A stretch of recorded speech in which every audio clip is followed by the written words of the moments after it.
Hey guys, welcome back. So this is my Volkswagen Corrado. It's a 2 litre 16 valve Corrado. It's sat here in the garage for the last, I don't know, 2 or 3 years with all the covers on, so it hasn't been actually driven, unfortunately.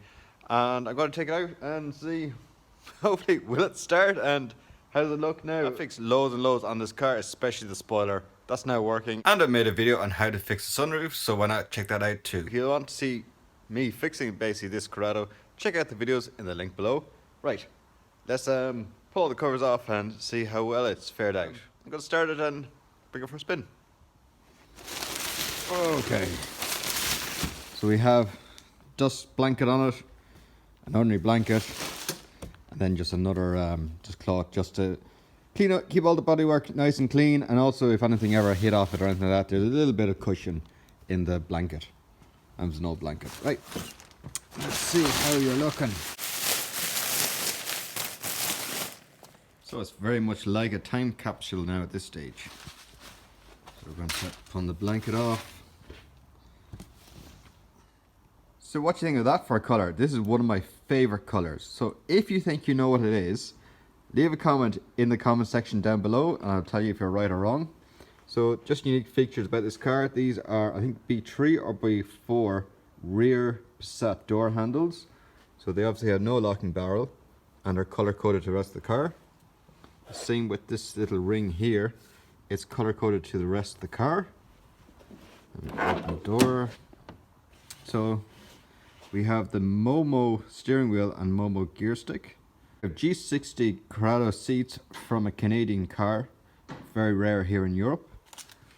I have leather door cards, so these are the early door cards sitting in the later car, so obviously I had to fill up that little hole. And they're the only little real mods I've done. And we have the lovely Corrado G60 seats in the rear. I love the half leathers. It's one of my favorite features about the car. And the leather door cards are really nice to have as well. Okay, so we have the DDI gauges in there. That's pretty much it for mods, I think. Right, let's get some more blankets off. Okay, so here we are in the engine bay for a car that hasn't started for about 3 years. Let's pull the dipstick, check it for oil. Bang on, oil for oil level. Brake fluid. Hopefully there's some in it. Because we have to, there's no brake fluid, it means there's no fluid for the hydraulic clutch. But that's bang on perfect. We might have to change it if we are going to drive the car during the summer. Come over here. Here there's a bunch of water in the... I forgot to drain that out. Oops. Alright. Let's open this one. Yep. Oil in that. It's perfect. Oh, it's a bit stiff. And do we have coolant? Yes. Okay, a little bit low, but still happy with that there is green coolant in there. I know it should be pink, but it's green. So mods I've done to the engine is pretty much just brand new radiator. The hose pipe goes from the top of the radiator into the engine. It's a plastic housing, very cracked. Got that replaced, and the guy in the shop said in the part section that that's one of the last ones we have in stock. So if you came in after me and there's none left, I got the last one, or near enough the last one. New clutch, new slave clutch down there. If you want to see how I did it, watch one of the videos. Hopefully I'll leave a link just up here. I've taken that pump off, cleaned everything inside it. Turned out it was the ECU, so if you ever have a problem, check the ECU that's actually connected for controlling this. They're located in the bottom of the passenger footwell and are very prone to getting water damage, so screws up the ECU. This, have absolutely no idea what it does. I think it's a dummy, it doesn't actually do anything. I don't think it even sucks or anything. The little micro switch, one of them stopped working, I had to replace that.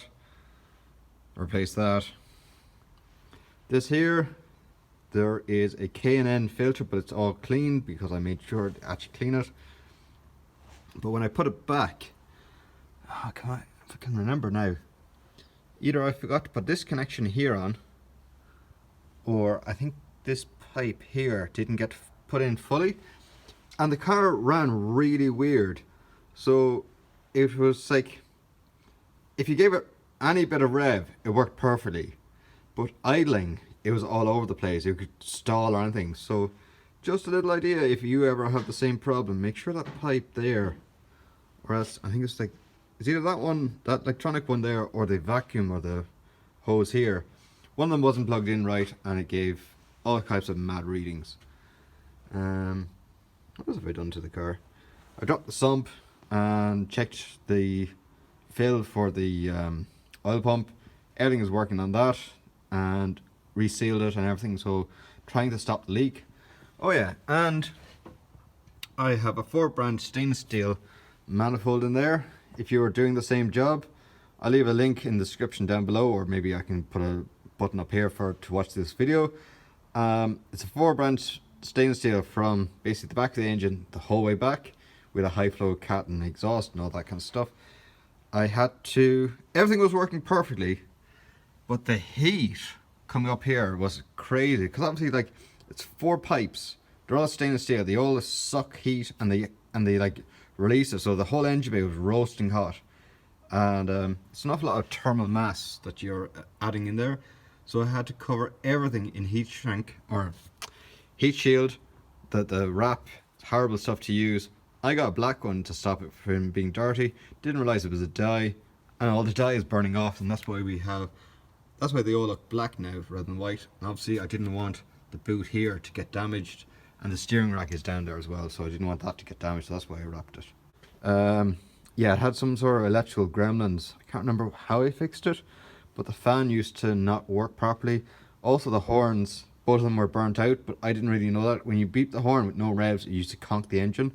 The engine used to knock off.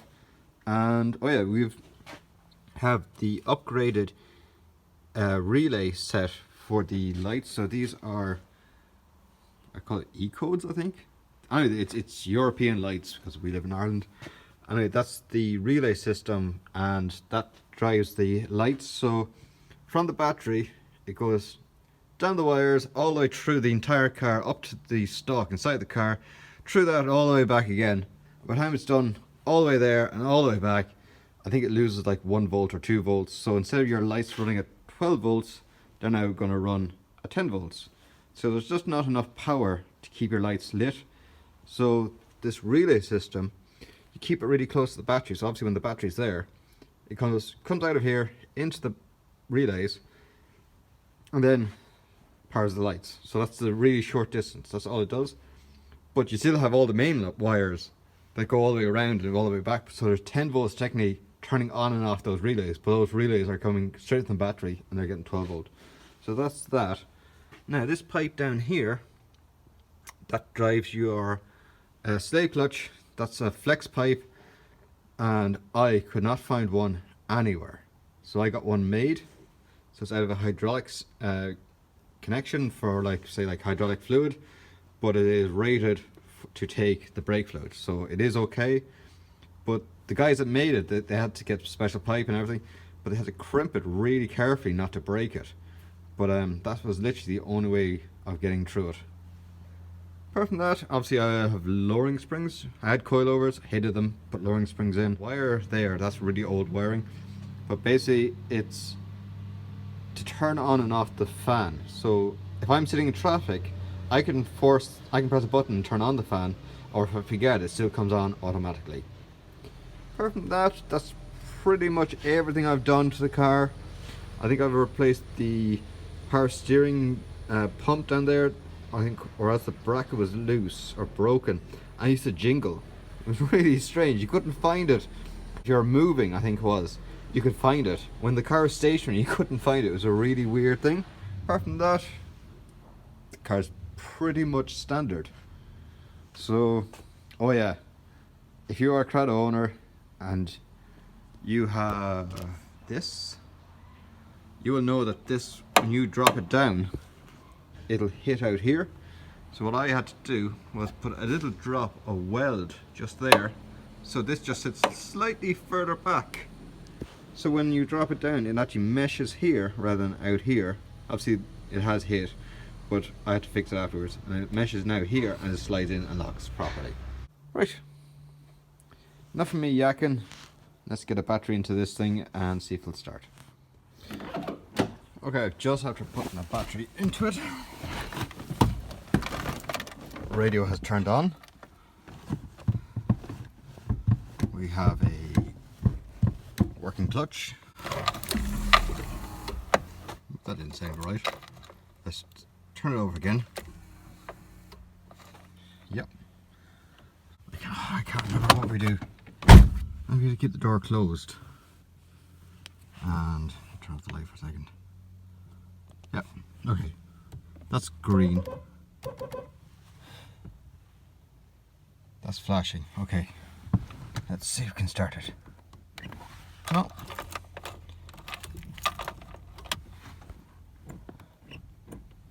No, doesn't want to start.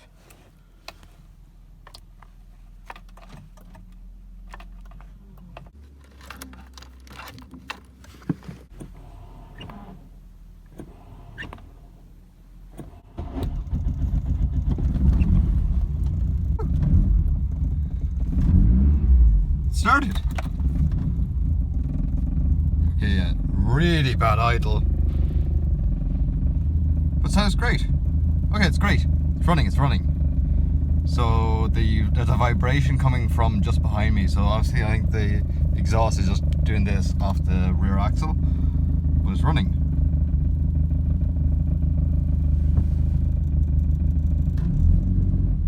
How much fuel is in it? Nothing. Okay, let's just check if we're not on fire.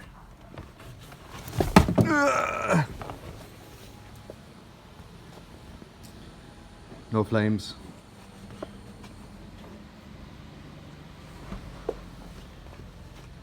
Also no flames. Great. Thanks for watching, guys. Stay tuned for the next installment.